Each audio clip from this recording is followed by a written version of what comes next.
구독, 좋아요, 알림 설정, 댓글까지 부탁드리겠습니다. 정부에서 발표한 부동산 PF 어떻게 보시나요? 정말 불량사업장이 10% 정도밖에 안 된다고 보시나요? 그렇게 보기보다요, 불량사업장을 5에서 10%로 제한하겠다. 예를 들어 불량사업장이 한 30% 된다. 그러면 요 한 20%는 지원해주는 거고 10%만 터뜨리겠다. 이런 느낌으로 말한 것으로 보입니다. 왜냐면은 5에서 10%로 끝날 수가 없는 상황이에요.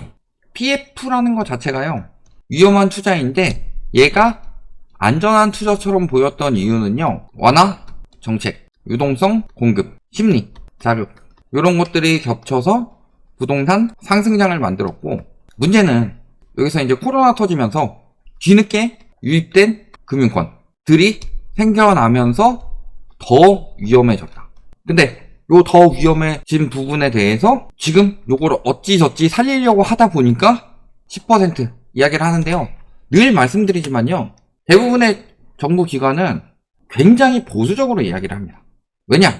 심리가 흔들릴 수 있어요. 그래서 저희가 다른 정부보다 이번 정부에 대해서 특히 안 좋은 소리를 하는 이유는, 웬만한 정부에서는 부동산 시장의 불안을 만들어내려고 하지 않아요.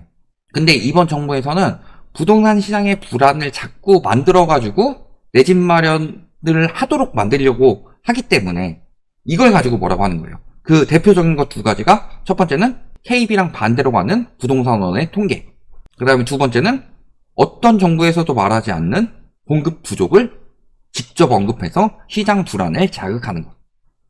그러니까 정책은 얼마든지 그렇게 낼 수 있어요. 원래 규제책 내는 거고 원래 완화책 내는 거예요. 원래 집값 올라가면 규제책 내고 원래 집값 떨어지면 완화책 내요. 근데 문제는 그렇다고 해서 정부가 아예 불안감을 심어주진 않는다, 국민들에게. 근데 이번 정부는 불안감을 심어준 게 크게 두 가지가 말씀을 드리자면 그런 거죠. 예를 들어서 박근혜 정부에서 뭐 전세자금 대출을 완화하든 초이노믹스를 풀든 정책상으로는 그렇게 할 수 있더라도 말을 그렇게 하진 않는다. 그래서 집값이 폭락합니다. 집값이 폭등합니다. 공급이 넘쳐납니다. 공급이 너무나도 부족합니다. 이런 이야기는 웬만하면 안 해요. 그러니까 문재인 정부 때 김현미 장관이 공급 부족이라는 단어를 언급하는 대신에 무슨 이야기를 했어요? 너네가 아무리 공급 부족이라고 부추기더라도 당장 지을 수는 없지 않냐. 아파트가 빵도 아니고. 그런 정도로 우회적으로 이야기를 하더라도 그렇게까지 심각하진 않습니다, 이런 식으로 이야기를 하는 거고, 이번에 PF도 마찬가지예요. PF 예를 들어서 문제되는 게 한 50% 된다고 해봅시다. 그러면은 시장이 불안할까요? 안 불안할까요? 그러니까 얼마 안 터진다고 이야기를 하는 거예요. 왜? 첫 번째는 시장의 불안을 자극하니까. 두 번째는 뭐예요? 많이 터지게 되면은 이번 정부는 요걸 엄청 먹을 수밖에 없습니다. 많이 터질 거라고 예측을 해버리면. 왜? 그렇게 많이 터질 걸 알았는데 2022년 레고랜드 사태 때부터 이런 문제들이 터질 줄 알았는데 왜 지금까지 미뤄가지고 총선 이후에나 시행해가지고 이렇게 터지도록 만들었냐라는 그 책임에서 피해갈 수 없으니까. 결국 10%에서 끝나지 않을 가능성이 굉장히 높습니다. 왜냐? 예를 들어 부동산 시장도요, 유동성으로 올릴 수 있는 정도가 요 정도였는데 실질적으로 올라간 가격은 이만큼입니다. 왜 이만큼 올라갔어요? 심리가 그만큼 여파를 더 줬기 때문이죠. 그럼 부동산 PF가 터진다고 생각을 해봅시다. 그러면요, 심리가 어떻게 될까요? 그 심리가 굉장히 크게 작용하는 것은 어디를 보면 답이 나오냐면요, 검단 신도시. 검단 신도시 같은 경우가 미분양 관리 지역에서 피가 붙는 지역으로 바뀌게 된 이유는 사람들의 심리가 몰렸기 때문이고, 실질적으로 거기에 실거주하려고 산 사람들이 얼마나 됐겠냐. 미분양을 피받고 팔 수 있다는 마음으로 분양권 투기 및 갭 투기가 엄청나게 들어가면서 거기가 미분양 관리 지역에서 해제가 되고 오히려 사람들이 몰려서 피가 붙는 지역이 됐듯이, PF가 터지기 시작하면은 문제가 뭐가 되냐면요, 예를 들어 분양권 투기를 해요. 그래서 다음 수요가 더 비싸게 사줄 거라는 생각을 하고 들어가는 건데, 문제는 PF가 터져서 이 사업장이 완공이나 되겠냐. 근데 완공이 안 되면 어떻게 돼요? 계속 그 돈이 거기 묶이는 거예요. 근데 최근에는 심지어 무슨 일도 있었어요? 한국건설에서 중도금 무이자라고 했는데 우리가 돈이 없으니까 중도금 대납이 안 되니까 너네가 알아서 중도금을 내세요. 근데 그 사업이 계속 미뤄지게 되면은 그 부담은 계속 수분양자들한테 가게 되는 거죠. 그런 경우가 물론 아파트 시장에서 많지 않았지만 뭐 오피스텔이라든가 상가라든가 오피스, 뭐 지식산업센터 이런 것들에서 비일비재하게 있던 일이에요.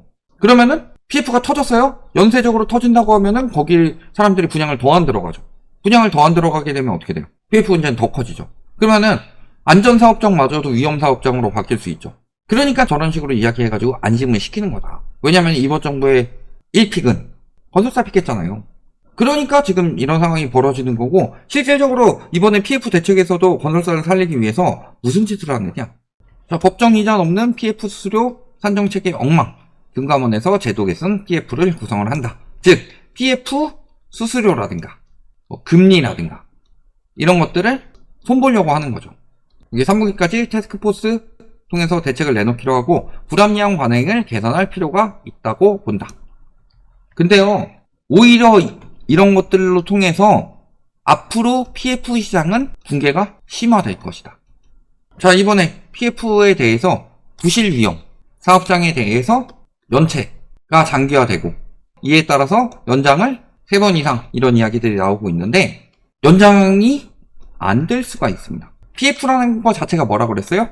프로젝트 파이낸싱이라고 그랬죠. 즉 프로젝트에 따라서 대출을 내주는 것이다. 근데 지금 이 프로젝트 자체가 위험 프로젝트죠. 위험 프로젝트라면은 수익성이라도 높아야 돼요. 예를 들어서 수익성이 4%인데 100% 안전한 거랑 수익성이 3%인데 50% 위험해가지고 원금 날릴 수 있는 거면은 사람들이 어디로 들어가요?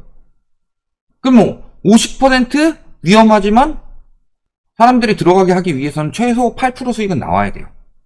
그래야지 기대값이 안전자산 대비로 똑같이 4% 정도가 나오기 때문에. 그러면은 수익성을 높여야 되는데 여기서 이제 이런 것들을 토대로 돈을 못 구하니까 돈을 구하기 위해서 무리한 수수료를 준다든가 아니면 무리한 금리를 납득을 한다든가 이런 것들은 자금 조달을 하기 위해서 건설사가 선택한 겁니다. 시행사나. 근데 요거를 막아버린다. 그러면 수익성 자체가 높아지기 힘들겠죠. 물론 그래도 PF 수익성은 일반 대출이나 뭐 이런 것보다 높을 수밖에 없지만 원금 손실일 가능성이 굉장히 높잖아요. 그러면 수익성이 떨어지는데 위험도는 어때요?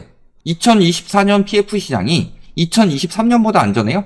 2023년보다 위험하죠. 건설사 터지는 것만 보더라도 답이 나오죠. 2022년보다 안전해요? 더 많이 점점 더 터지는 거 보면 답 나옵니다. 2021년보다 위험해요?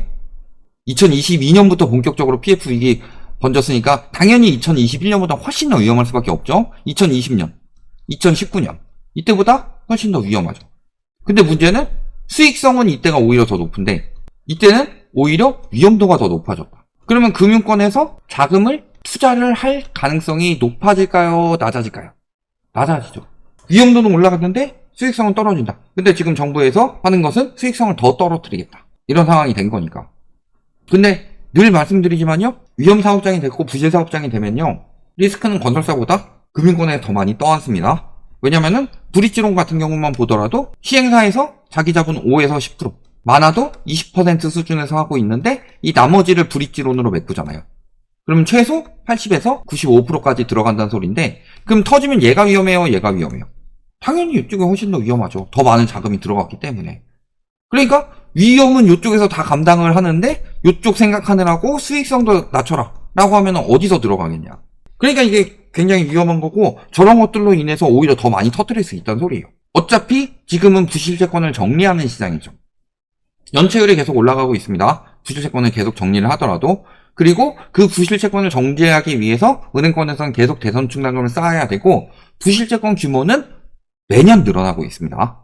왜냐면은 사람들이 돈을 못 갚으니까 부실채권 규모가 늘어날 수밖에 없죠. 경제가 힘든데 이 상황에서 은행권뿐만이 아니라 전반적으로 부실이 늘어나고 있죠. 예를 들어서 전세자금 못 돌려주는 것도 부실채권이 늘어나고 있다는 소리예요. 계약기간이 언제까지였는데 그때까지 전세자금을 돌려주지 못했다. 전세보증금 채권이죠. 이런 것들이 지금 여기저기서 계속 나오고 있어요. 그리고 불황형 대출이 늘어나고 있고 불황형 대출이 늘어나고 보험 해약이 늘어나니까 보험 약관 대출을 막고 있다고 합니다. 이런 상황이라서요. 전반적으로 사람들의 자금이 떨어져 가고 있는 가운데 부실이 커져가고 있고 그 부실이 커져가는 게 지금 어떻게든 마지막으로 붙들어오는 게 PF 시장인데 PF 시장에서 수익성까지 떨어지게 되면은 어느 금융사에서 지원을 하겠냐.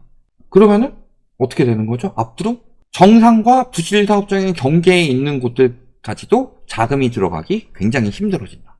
그런 데까지 자금이 들어가기 힘들어지면은 정부에서 요구하는 거는 기껏해야 또 은행권에서 자금 펀드 같은 거 만들어서 또 몇 조 지원해라 이런 형식으로 들어갈 텐데 문제는 금융권에서 그런 식으로 자금이 들어가게 되면 은행 건전성이 떨어지죠.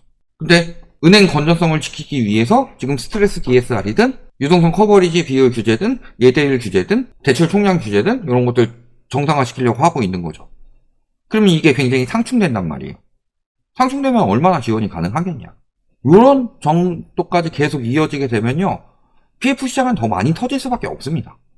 그래서 5에서 10%로 예견한 것도 분명히 바뀔 수밖에 없어요. 왜냐면은 정부에서는 항상 이런 식으로 이야기를 하지만 신평사에서 분석하는 거 보면은 4, 50% 정도 터진다고 항상 이야기가 나오고 있고 문제는 PF만 문제가 아니라 PF에 연관된 그림자 금융들까지 연쇄적으로 터지게 되면 문제가 어떻게 되겠냐. 부동산 시장도 별거의 중국 부동산 터지는 거 보면 어떻게 돼요.